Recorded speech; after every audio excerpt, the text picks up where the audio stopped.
Hola,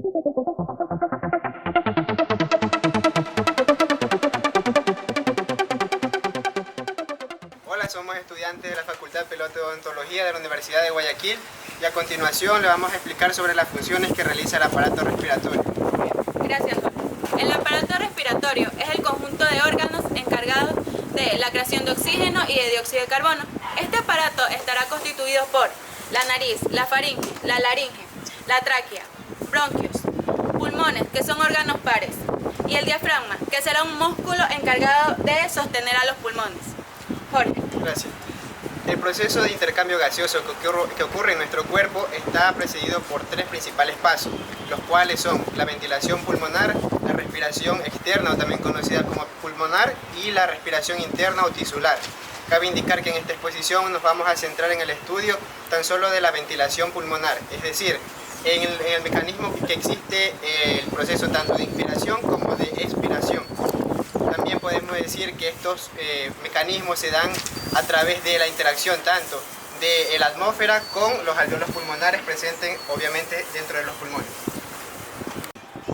Durante la ventilación pulmonar existen cambios de presión. El aire ingresa en los pulmones cuando la presión del aire que se encuentra en el interior es menor que la presión atmosférica.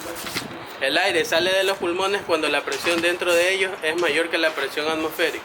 Inspiración. El ingreso del aire en los pulmones se llama inspiración o inhalación. Antes de cada inspiración, la presión atmosférica, que en el nivel del mar es alrededor de 760 milímetros de mercurio, o una atmosférica, para que el aire ingrese en los pulmones, la presión dentro de los alvéolos debe ser menor que la presión atmosférica. Esta condición se logra a través del aumento del tamaño de los pulmones. La diferencia de presión provocada por los cambios del volumen de los pulmones obliga al aire a entrar en ellos durante la inspiración y a salir durante la expiración.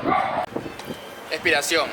La expulsión del aire también depende de la gradiente de presión, pero en este caso en la dirección opuesta. La presión en los pulmones es mayor que la presión atmosférica.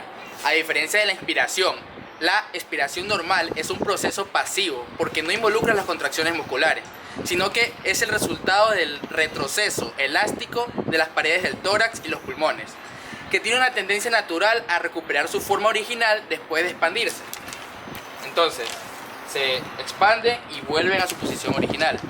Tienen dos fuerzas dirigidas hacia adentro, contribuyen al retroceso elástico, el retroceso de las fibras elásticas extendidas durante la expiración, y la tracción hacia adentro de la generación por la tensión superficial. Es el resultado de la presencia de dos capas de líquido alveolar. Otros factores que intervienen en la ventilación pulmonar.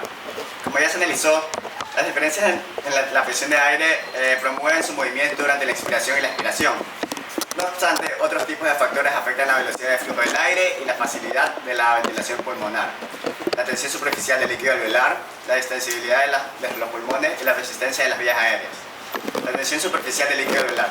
Una fina capa de líquido alveolar cubre la superficie luminal de los alvéolos y ejerce una fuerza denominada tensión superficial. Surgen todas las interfaces aire-agua porque las moléculas polares del agua se atraen con mayor intensidad entre sí que las moléculas de gas en el aire. Cuando un líquido rodea una esfera de aire, como lo es el alvéolo o una burbuja de jabón, la tensión superficial produce una fuerza dirigida hacia adentro.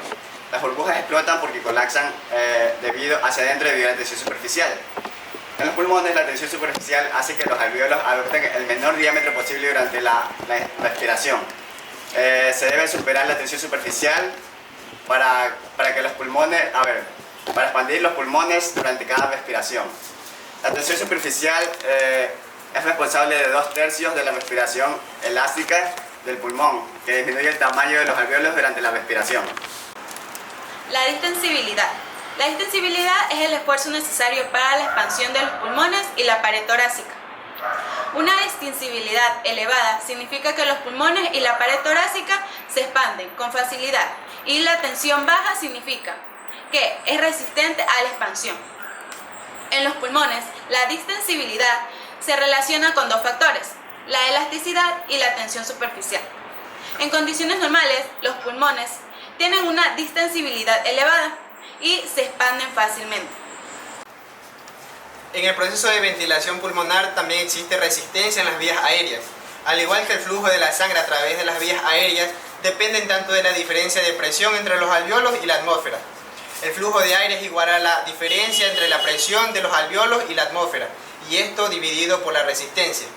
Las paredes de las vías aéreas, en especial las de los bronquiolos, ofrecen cierta resistencia al flujo normal de aire hacia el exterior y el interior de los pulmones. Cuando los pulmones se extienden o se expanden durante la inspiración, los bronquiolos se agrandan ya que sus paredes son traccionadas hacia afuera y en todas las direcciones. Las vías aéreas de mayor diámetro ejercen menos resistencia. Las resistencias de las vías aéreas aumentan durante la expiración a medida que disminuye el diámetro de los bronquiolos. Cualquier estado que estreche las vías aéreas aumenta la resistencia, de manera que se requiere más presión para mantener el mismo flujo. Las características más importantes es la enfermedad conocida como el EPOC o la EPOC, que es el aumento de la resistencia en las vías aéreas a causa de una obstrucción.